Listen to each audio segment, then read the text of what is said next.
Hey everybody, welcome. Welcome aboard, folks. I don't know if I like I don't know if I like this camera angle. I have no production sense.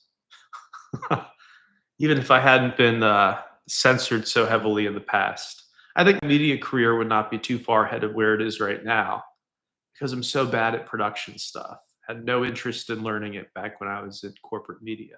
Because there was always some intern or something to like put the lav mic on and check your lighting and stuff. I never had to do any of that. And then you get to a point where you're just used to yapping without thinking about all these things. And again, I'm not artistic, not in any traditional sense. So, I mean, I appreciate art, but I don't have the eye, I don't have the sense. Welcome, everybody. Let's get those numbers up. Let's talk WW3. Uncle Sam suggesting that Americans in the Middle East immediately depart. Not a good sign, not a great indicator.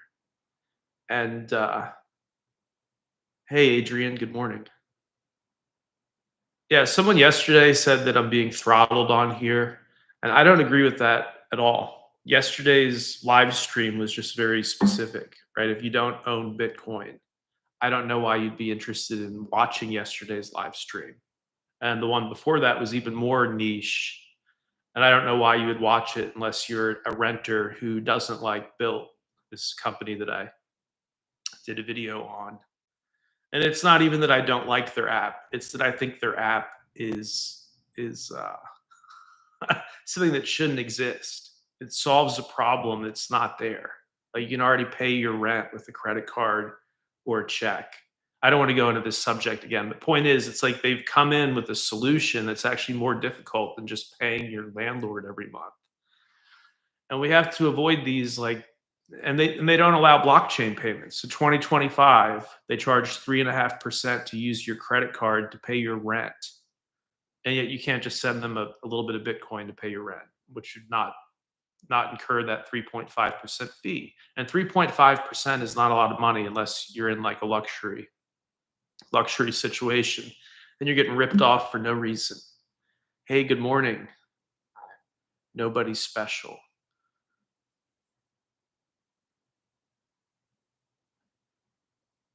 Well, you're probably somebody special. I find that people with names like that usually either have some weird bone to pick with me, or they're just truly humble people. One of the two.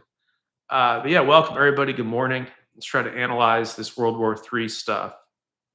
Of course, gold has shot up a lot, which is another sign, right? My two signs here: one, the U.S. asking Americans to depart the Middle East immediately. Not a great sign. But number two is gold shooting up. Why is it going up when Bitcoin has been crowding it out? It seems like Bitcoin has been taking most of the excitement, and Ether to an equal extent, if not more. Right? Ether over the last couple days, it looks like it's done even better than Bit. But again, why is gold rocketing right now? Well, there's a lot of instability, a lot of uncertainty in the world. And so, yeah, to go back to the throttling thing, I think when I talk about issues that are of use to everybody, like today's topic, general news stuff, I think the numbers on replay when this goes up, right, when it gets uploaded, I think the replay numbers by tonight are going to be much better. And again, when I talk about subjects nobody cares about, aside from a sliver of people, I don't expect big numbers from that. I kind of treat this more as my social media at this point, even though there's 130,000 of you, and even though there's like 5,000 of you over on Substack and the podcast. So that's what total like 135,000 people. That's two packed football stadiums. That's two Super Bowls worth of people. And so I feel like this is my social media. I don't have to convert, I don't have to like have a successful video that converts you into something because I'm not a salesman, I'm not a salesperson, right? So even if these videos are not successful, as long as I'm reaching some of my friends out there, uh, and I'm not talking into a void, into an abyss, then I'm perfectly satisfied. So again, Google has been great since January when they sent me that Clear Waters notice that my channel had been restored and I was welcome to explore the topics that are of interest to me and of interest to my audience. So they said, go for it. And I went for it. And now it's almost 6 months later. 100 something videos have been uploaded. And I feel like we've really, you know, gotten a lot of people on the same page. So let's see who else is in here. Get the numbers up.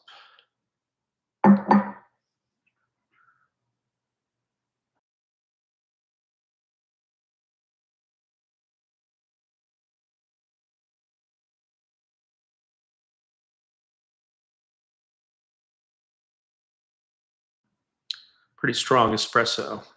That's why I'm that's why I'm making a little bit of a face. Quality caught alive. Hope you're doing good, David. Hey, welcome. Yeah, so again, I feel like Google has been great to us since January, and people searching for my name again on Google and Bing, it now shows the YouTube channel as one of the top results. Instead of some soccer player who shares my name the last time he kicked a soccer ball in any official capacity was like 2 decades ago, and for some reason he crowded me out when I was being suppressed. Now not being suppressed at all. And speaking of which, there are those weird engagement farmers on X and Facebook with this like little fairy tale about me. It's designed to be some like, I guess, humiliating tale of my demise. And yet I've never been more, never been healthier, never been better funded. I've never felt more aligned with greater political movements of the moment. So anyway, we started to see all this shit pop up, and I was like, why don't we actually counter this? I feel like I've sat on my hands for years, and I've become this watcher, this like detached watcher. Even as some little guys in other countries are picking apart my reputation, just to try to make some ad revenue on X. And so by countering them suddenly with tens of thousands of dollars in ads, we did tens of thousands of dollars on the social networks. And within 24 hours, everybody was talking about where I went, and the YouTube channel is going strong. And people were complimenting me on the book that came out 2 years ago. And the weird engagement farmer creeps, they moved on to other stuff. They didn't apologize, but they've stopped talking about me. So that's all you have to do is it's like these people are doing that for money. They don't actually care about me one way or another. And if you make it very difficult for somebody to make money from talking about you, they're going to 100% move on to something else. Cool. Freedom guy. Okay. Good to know. But yeah, no, good numbers, good outcome. I think having the Trump family be so aligned with Bitcoin is ultimately good for America, big time. I think the weird kind of malicious librarian stuff of the previous administration, just weird librarians hammering away at crypto. You're not using crypto, are you? These weird Janet Yellen era people, they're all gone. They're all out. Bessent is the Treasury Secretary. I don't like everything he's doing, but on crypto, his views so far have been sacred. Absolutely sacred compared to his predecessor. And yet, regulators saying they're going to let decentralized finance be treated differently from traditional finance. That's huge. Ultimately, somebody sitting in their dorm coding the next $1 billion app that sips on Ether or that accepts Bitcoin payments. These people should not be subject to the same regulations as some investment banker at JP Morgan, right? Somebody sitting on Wall Street, backed by a huge bank, the team of lawyers ready to go. That person should not be the same as somebody sitting in their dorm experimenting with the blockchain. And so it's great to see that the US government is suddenly modernizing all this stuff. And it is because of the Trump family. And people who say, well, he has some Bitcoin that he bought when he wasn't president. Isn't that a conflict of interest? Why would he, knowing Trump, why would he promote something for months that he has no stake in? Like, hey, thank you, Justin. Says, "What's up, Dave? Love that you keep doing these streams." Yeah, in part, we have the engagement farmers on X to thank, I guess, because I decided that instead of just sitting here and be victimized for the 800th time, instead of just be victimized by strange men who just want to make ad revenue off of my good name, we overwhelmed them with tens of thousands of dollars in targeted ads saying, here's actually what happened, and here's where you can follow him. uh, but it brought me out of my shell. You know, I feel very much out of the shell at the moment, which is good. That's a healthy thing.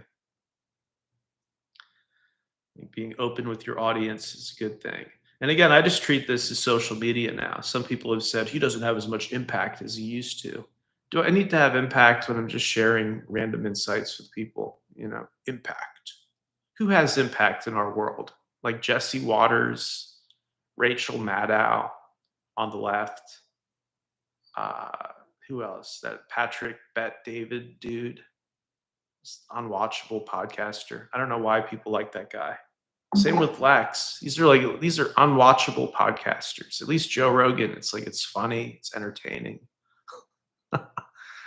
uh, Tim Pool, his little cap on all the time, that little winter hat he wears 24/7. Do I want to be the next Tim Pool? Absolutely not. You know, so if this stuff never takes off, that's great. I don't want to sit here all day. Don't want to sit here all day. I've got other stuff to do. But I'm happy to update people and answer any questions if people want to discuss anything. Uh, and also, let me show you guys a new toy. Just get the numbers up. I'll be right back.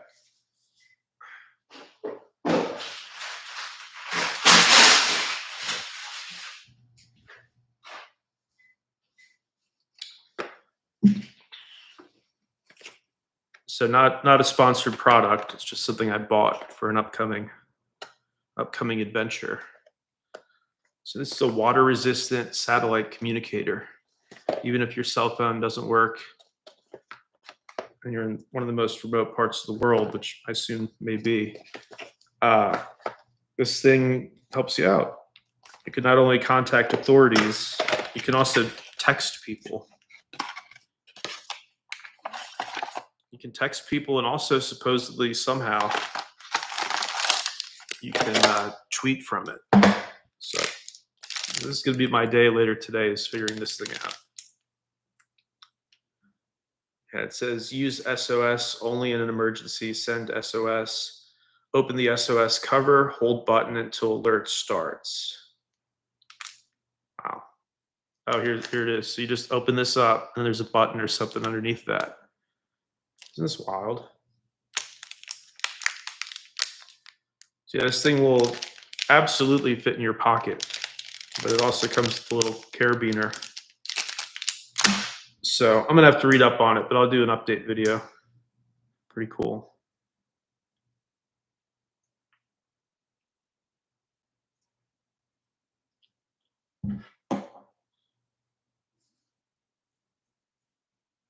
So that, and then what other toys?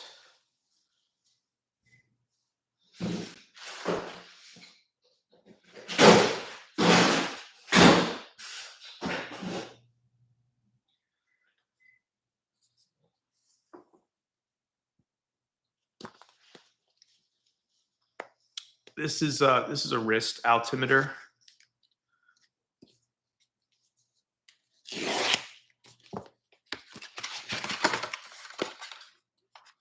It comes in a nice little box.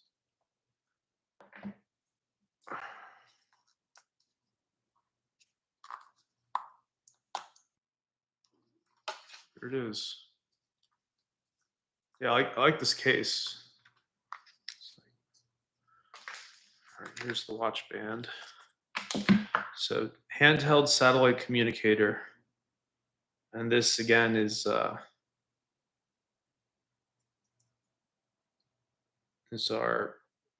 wrist altimeter.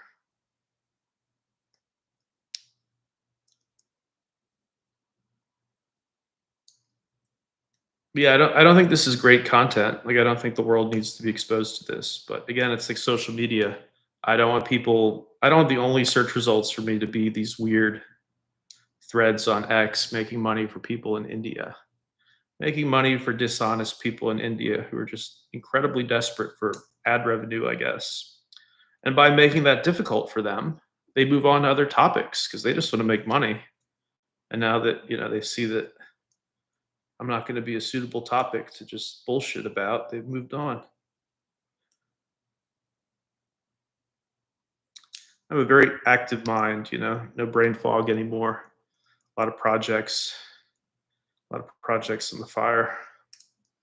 So as a result of that, why shouldn't I keep people updated? Especially since I get emails from people saying they appreciate it. They appreciate the return of this little home on the web. Can't believe I set up that channel or this channel 17 years ago. It's a long time. Right, look at that.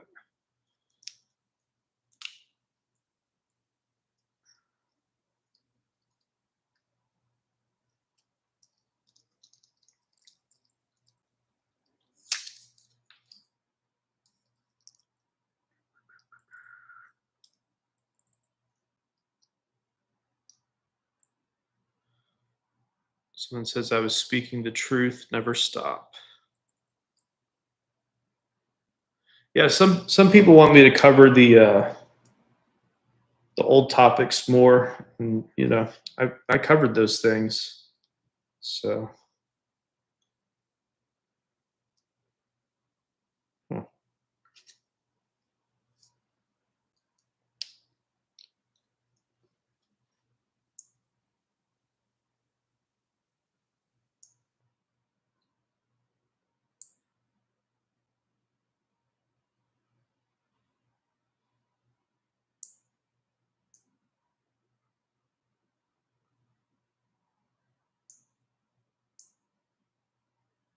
ooh, it just vibrated. It's doing something. Here we go.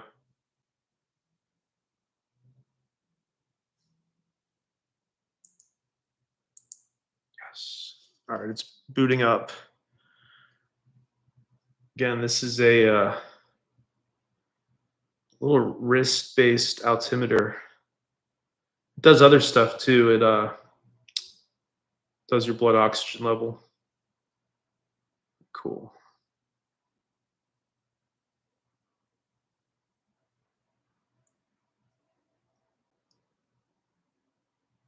It's been too long since I've seen you live. Used to watch all the time before they blacklisted you.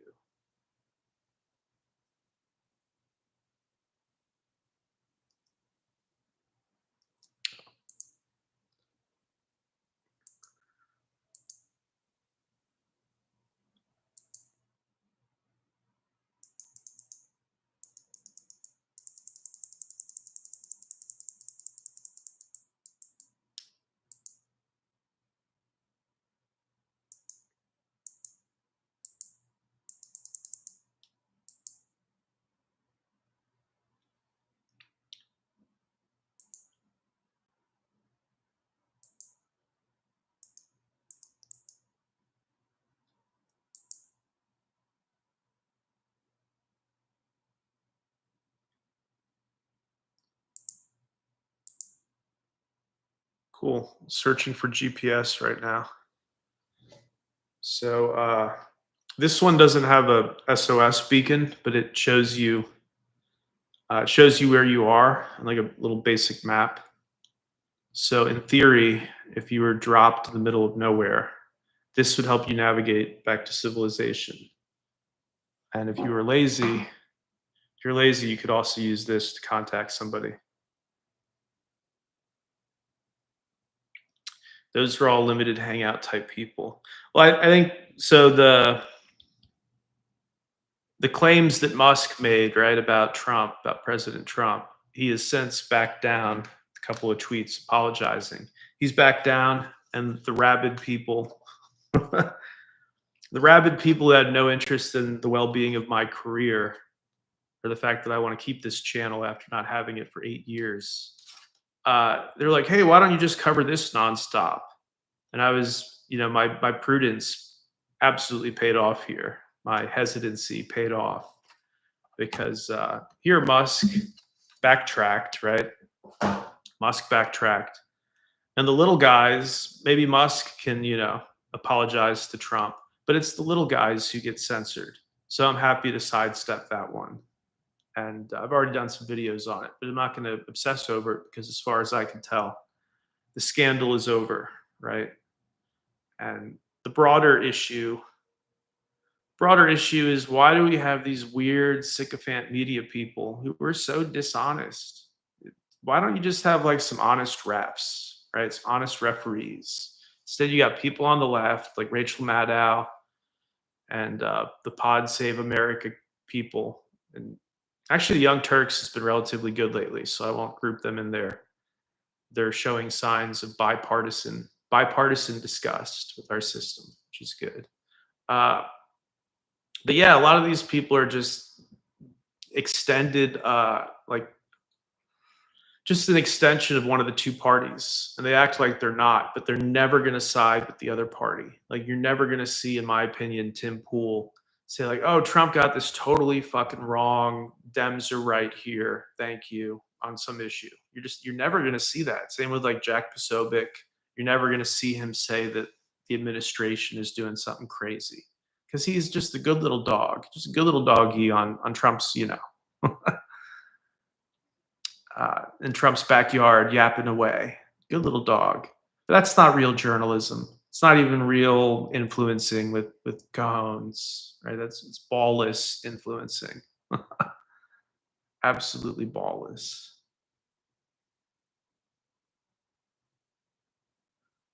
You think Trump and Elon, that their spat wasn't genuine and was set up on purpose by Trump? Okay, to what end? So what did we get out of that? Except for now, uh, apparently, since March, I think, Musk's approval among Republicans, according to one poll, just since March, right, which is only a few months ago, dropped 16%, which is a lot. So if you think about it, the liberals aren't buying his cars anymore because they can't stand him. And now you have this huge drop in support among the people who potentially would buy his cars, because he's calling the president some horrible stuff, right? Without any proof, without any video or legal proof, he was accusing the president of some pretty dark stuff. And so that loses him support among Republicans. I don't know what Trump gets out of it, because suddenly this incredibly, embarrassing and sad story is international news again, when it seemed like it had been largely forgotten that his neighbor, many years ago, his neighbor was Jeff Epstein in Florida, right? His neighbor. All right, so let's see here.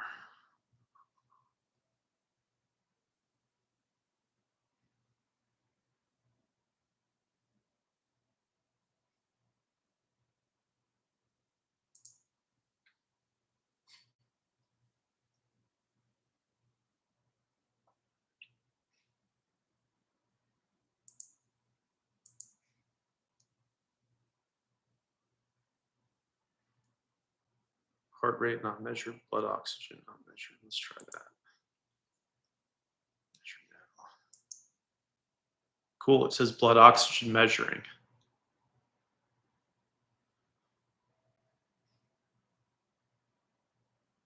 Honestly, if this thing does a good blood oxygen reading, if it's accurate, I'm gonna read the reviews and stuff. And obviously, I need it for the altimeter. Blood oxygen 84%. It's not great. I'm gonna do it one more time.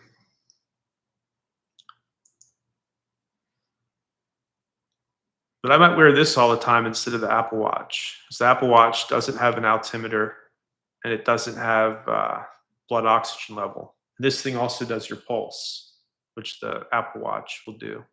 The Apple Watch checks for AFib, which I don't think is particularly a concern of mine. So I'm more interested in the blood oxygen stuff.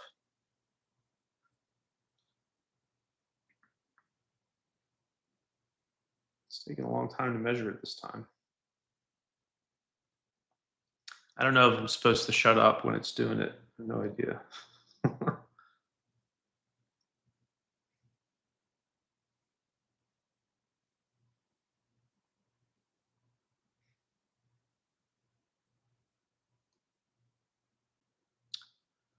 There's a link in description to my Amazon page. Some of you guys have read the most recent book.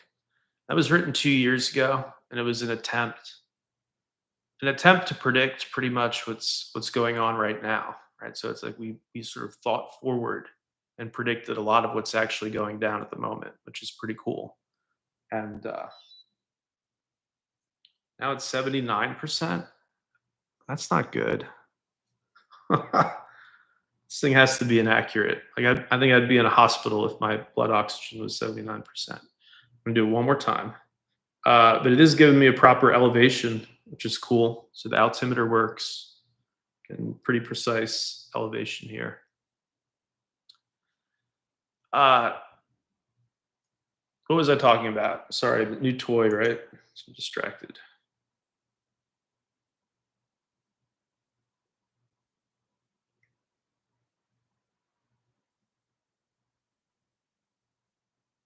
Holding it against my wrist now.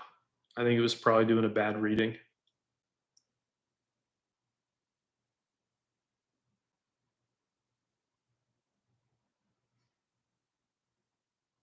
You've been kicked off the stream 3 times. Hmm. You can see I got my hands full here. I'm not I'm not sitting here banning people.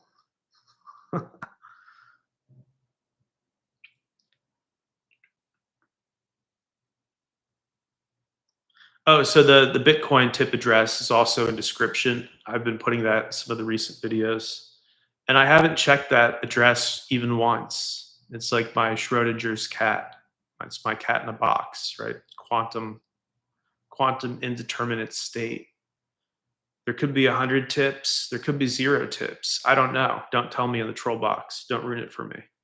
But point is, I do a video. I don't care if it's successful, quote unquote.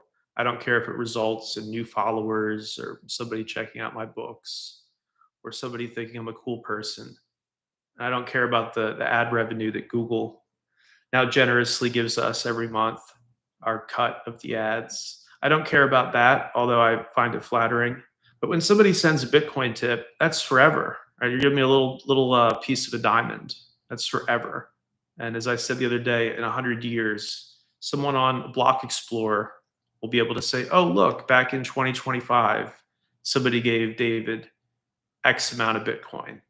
And the fact you can do that 100 years from now, there will still be a record of it on the blockchain, shows you how this is more useful. Shows you how this is more. Wait, watch 2 fingers above wrist. It's giving me tips here on how to improve this. Wear watch 2 fingers above wrist bone. Keep your hand, arm, and all fingers perfectly still while waiting for the reading. Okay, that's probably what I was doing wrong. One last time. So I can talk, but I can't move my hands. I'm trying to stay still here for this final blood oxygen reading. It should be in the 90s. I don't know why it's so low right now. It's not a good sign. I should probably take some nitric oxide or something.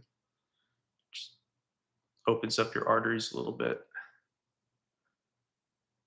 It's going to be a crazy summer, absolutely. Stress on the financial system at the moment. The banks are still riding something like $400 billion in unrealized losses. So all the stress in the financial system. And again, World War III could kick off at any moment because Israel is apparently planning to strike Iran. And the US government is asking American citizens to leave the whole region immediately. Which is pretty scary update. So anything could happen. And we remain committed to the truth here at Fulcrum. And as we approach 2030, I hope that civilization becomes less fake and weird. Like, we don't want to be led by people like weird engagement farmers in India. What happened to him? Where is he? Disappeared after his Joe Rogan appearances. Nah, we don't need that, right? And we don't need the people telling us that blockchain is useless when Bitcoin, as of yesterday, is literally the 5th largest thing on planet Earth by value, right? 5th largest asset on planet Earth. 83% blood oxygen. Okay, let's do a little science here. I'm going to take a nitric oxide and see if it improves it.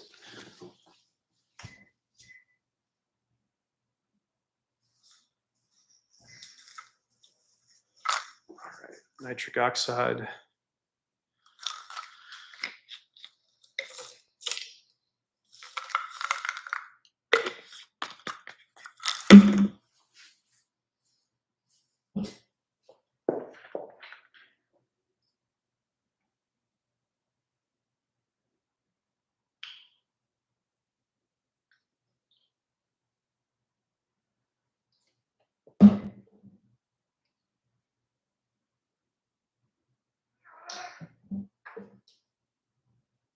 Ah, ah.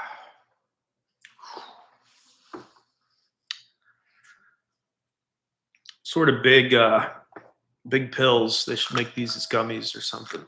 But all right, experiment underway. Right, we'll see if this improves the blood oxygen reading, which it should, in my opinion. Not a doctor, just based on my own personal experience.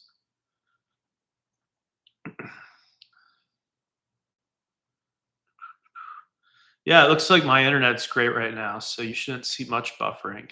Again, feel free to share this everywhere. Post it on some of the old Reddit groups that used to take an interest in all our stuff. You can post it there, post it on your Facebook. Doing a little experiment here. Can we get the numbers up? Are we being throttled, or do I just have a lazy audience? You wish you had somebody like Trump in Scotland.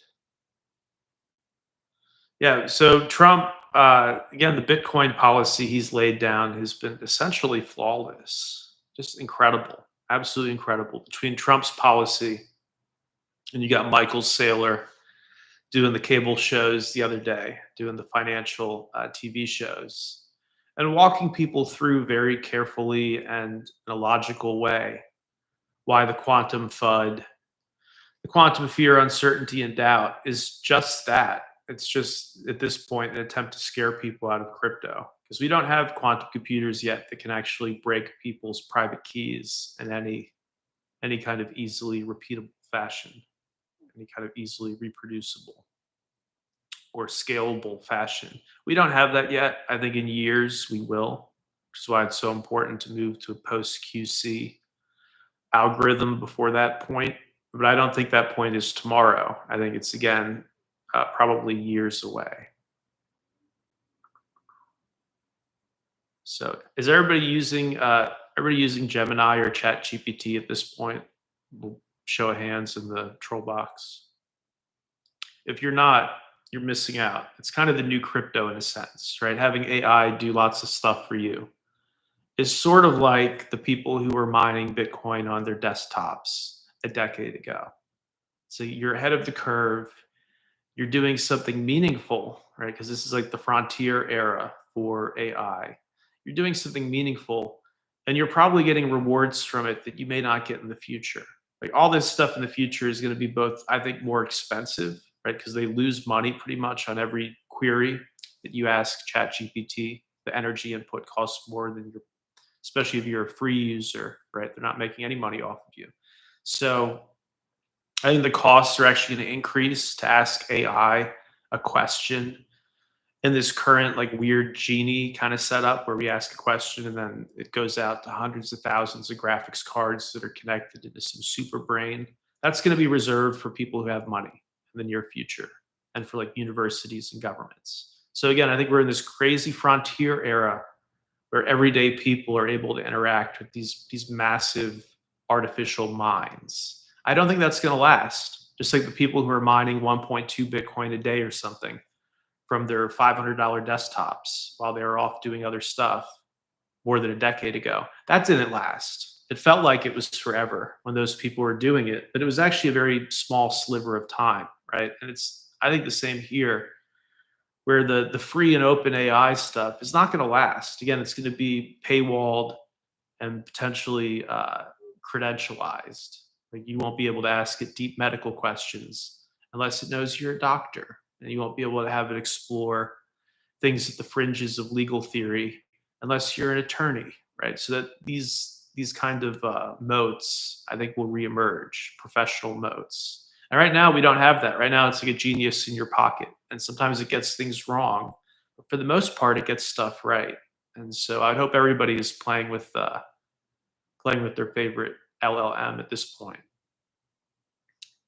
and not just using like Google like a boomer, not just searching for stuff. Because the new search engine, the new like architecture of the internet is for sure asking an LLM something, and then it sifts around for you, analyzes for you, and figures stuff out. That's the future.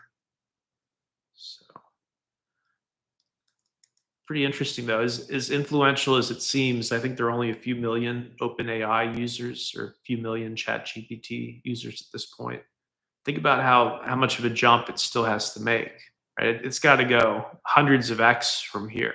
Because eventually, just like email, just like the internet, everybody's going to be asking AI stuff on a daily basis. Everybody, you know, there's not going to be anyone who's going to want to be disadvantaged compared to everybody else. Just like everybody has an email account. Why would you be on the internet all day and not have an email account, right? They're kind of uh, dependent on each other, right? Obviously, email is a big part of the internet.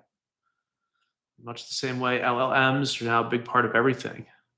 And again, when people like try to trick the AI, it's like, okay, again, we're in a frontier mode. It's just like you could find flaws with Ethereum in the first couple of years. You could find stuff wrong with it, and that doesn't mean that it's not headed somewhere. It just means you're early.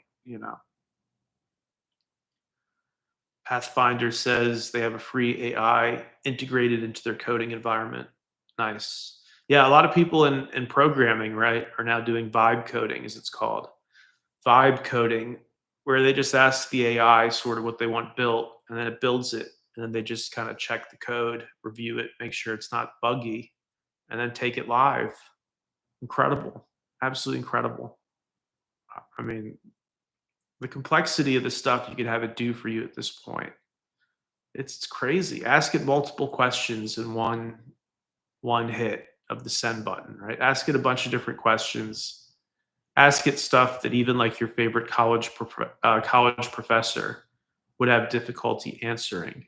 Ask it stuff like that, and you might be very surprised by how quietly far along these things have come. And there's no Terminator, but it's getting there in terms of intelligence. It is getting there. There are these moments where it seems truly brilliant.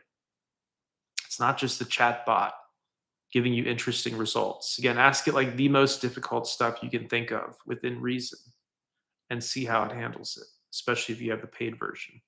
Which, again, I think in the future, there aren't going to be free AIs. It's going to be like, it's going to be metered just like a utility, just like natural gas or the water that comes into your home if you're in a city that charges you for water. It's going to be like that. You're going to pay based on the number of questions, the number of tokens used. So again, you're getting a great thing right now, and people don't even realize it. You don't even realize you have this little genie in a box. Answer the great questions that have afflicted whatever your business is or whatever your pursuit in life is. Have it attack those obstacles, right? Have it analyze those obstacles and then work to peacefully dismantle them by giving you a little action plan. And you might be totally surprised by how observant these systems already are. That they've moved far beyond chatbot, far beyond trying to like just give you a dopamine spike by impressing you or complimenting you. And instead, it's giving you again like college professor level answers in a second. All right, game changing, absolutely game changing. Somebody asked Gemini a conspiracy theory, and they gave sounds like a gaslighting answer in response. I've noticed with the AI models, I've noticed that if you want to ask it stuff like that, it has to get to know you first. It's a very weird thing, but it's been my experience. Is you can actually ask it these like counter culture and conspiracy questions and get very good answers, very like sound, interesting answers. If it knows that you're not just there to take a screenshot and like post it all over the internet. Look at how crazy the AI is, right? Like if you come to it from an honest place of curiosity, I've noticed it can give very like nuanced, weird answers. And I've even double checked where I've asked it, are you sure this is what you mean to say? And it's like, oh yeah, this is a possibility, you know? So I think, again, you build a relationship with it in a sense, not like that movie with Joaquin Phoenix where he becomes obsessed with his AI and falls in love with it. But you show it that you're able to absorb information, basically. Show it that you're not going to be crazy if it tells you something that would challenge you or that would challenge a normative view, you know. Oh yeah, Stanley Kubrick warned us, HAL 9000. I think we're already way beyond HAL 9000. That thing navigated a ship, right, in empty space. We already have Teslas that can drive people on a crowded highway, folks. And I think the Chat GPT is both faster, right? It's way smarter, way wittier than that glowing lens from 2001: A Space Odyssey. That thing talks slowly, and really, it didn't do anything incredibly impressive. So think about it. Realistically, we're already past that point. Mind blowing, absolutely mind blowing. If you haven't to leave this one here, it's good to hang out with you guys and see that everybody's doing so well. And they try to separate us. I think we like built this amazing community of like-minded people.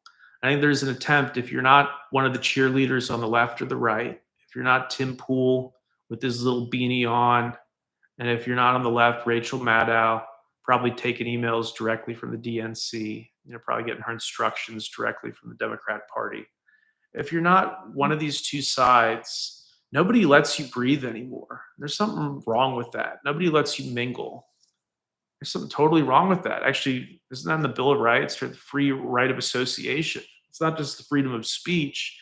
So you have the freedom of association, right? We're allowed to hang out.